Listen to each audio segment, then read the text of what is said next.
मेरे प्यारे बच्चों, हम यहाँ पर सेक्शन सी का 24th क्वेश्चन देख रहे हैं। 3 मार्क का क्वेश्चन है यहाँ पर हमारे पास, और क्वेश्चन में गिवन है using Gauss law deduce the expression for the electric field due to uniformly charge infinite plane thin sheet. Okay, तो सबसे पहले हम गॉस लॉ के बारे में समझ लेते हैं। गॉस लॉ क्या होता है? ठीक है, हमें पता है कि अगर कोई क्लोज सरफेस है तो उस क्लोज सरफेस पर total integration of electric field मतलब E dot D S is equal to होता है Q inside divided by epsilon naught. Gauss law के according total outflow flux from any close surface is equal to total charge present inside the close surface. ठीक है, तो ये Gauss law को हमको use करना है। ये है हमारा गॉस लॉ। ओके, और गॉस लॉ को हमको यूज करना है to find the electric field due to infinite charge sheet. तो यहाँ पर अगर हमने एक इनफाइनाइट प्लेन कंसिडर किया है, ठीक है ना, इसकी चारों बाउंड्री हमने जिग बनाई है। क्यों? क्योंकि ये इनफाइनाइट तक है, तो इधर भी ये इन्फिनिटी, इधर भी इन्फिनिटी, चारों डायरेक्शन में वो इन्फिनिटी तक फैला हुआ है। और हम मान के चल रहे हैं कि इस पर यूनिफॉर्मली पॉजिटिव चार्ज डिस्ट्रीब्यूटेड है, और इस पॉजिटिव चार्ज का जो सरफेस चार्ज डेंसिटी है वो है सिग्मा। तो हम मान के चल रहे हैं sigma is the surface charge density. Surface charge density, surface charge density है जिसको हम कूलम पर मीटर स्क्वायर में मेजर करते हैं। अब यहाँ पर हम सिमेट्रिकल गॉसियन सरफेस कंसिडर करेंगे। तो हम यहाँ पर एक सरफेस कंसिडर करते हैं जो राइट हैंड साइड है, ठीक है, और वैसा ही सरफेस हम लेफ्ट हैंड साइड भी कंसिडर करते हैं, अपोजिट साइड भी कंसिडर करते हैं। और यहाँ से जो इलेक्ट्रिक फ्लक्स निकलने वाला है, जो इलेक्ट्रिक फ्लक्स निकलेगा वो इस सरफेस के परपेंडिकुलर निकलेगा। मतलब जो इलेक्ट्रिक फ्लक्स होगा वो इस सरफेस के परपेंडिकुलर होगा। ऐसे ही अपोजिट साइड इलेक्ट्रिक फ्लक्स कैसा होगा? सरफेस के परपेंडिकुलर। ओके, तो इस पूरी गॉसियन सरफेस को हमने 3 पार्ट में डिवाइड किया है। एक पार्ट नंबर 1 S1, एक पार्ट नंबर 2 S2, और एक पार्ट नंबर 3 S3। ओके, तो गॉस लॉ का जो क्लोज सरफेस है जहां पर हमको इलेक्ट्रिक फील्ड को इंटीग्रेट करना है, उसको हमने 3 पार्ट में डिवाइड कर दिया। On surface S1 E dot D S, okay, plus on surface S2 हम लिखेंगे E डॉट डी एस, ठीक है, प्लस सरफेस S3 हम लिखेंगे E डॉट डी एस। और ये किसके बराबर होगा? ये टोटल इनसाइड चार्ज के बराबर होगा। अगर हम S1 सरफेस की बात करते हैं, ठीक है, तो S1 सरफेस की अगर हम बात करें, इस कर्व्ड सरफेस की बात करें फॉर S1, फर्स्ट हम देख रहे हैं फॉर S1, ठीक है, S1 सरफेस की अगर हम बात करें तो यहाँ पर इलेक्ट्रिक फील्ड का डायरेक्शन E और सरफेस का डायरेक्शन एक दूसरे के परपेंडिकुलर है। ठीक है, सरफेस का डायरेक्शन S1 एक दूसरे के क्या है? परपेंडिकुलर है। थीटा इज इक्वल टू 0 है। तो integration on S1 of electric field E dot D S is equal to कितना होगा? इज इक्वल टू 0 होगा, क्योंकि डॉट प्रोडक्ट क्या हो जाएगा? 0 हो जाएगा।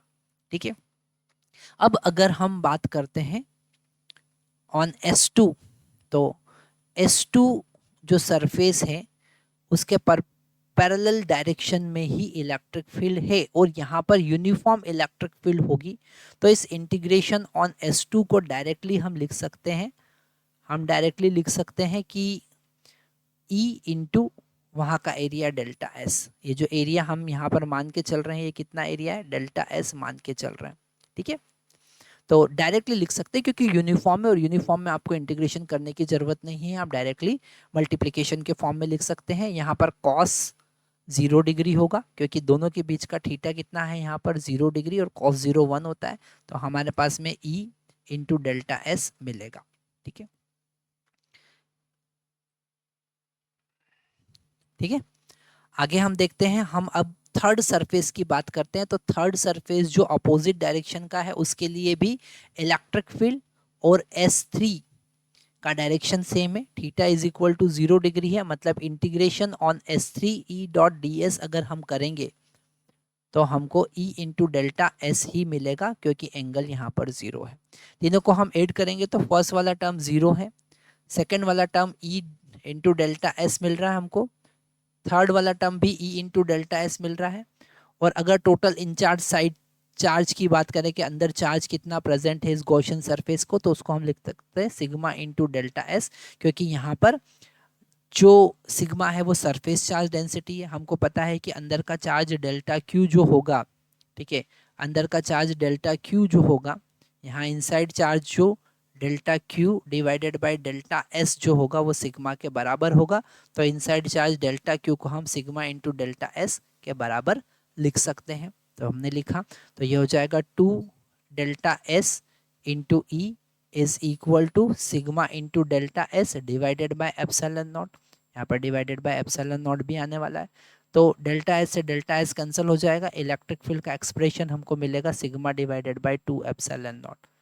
ठीक है, तो ये फर्स्ट डेरिवेशन हमारे पास में आया। ठीक है, तो पहला वाला पार्ट हमारा सॉल्व हुआ। सेकंड वाला पार्ट बी कह रहा है कि 2 large thin sheet each having surface charge density sigma are held close and parallel to each other in the air. What is the electric field first inside and outside the sheet? Okay, तो यहाँ पर हम next slide पर चलते हैं।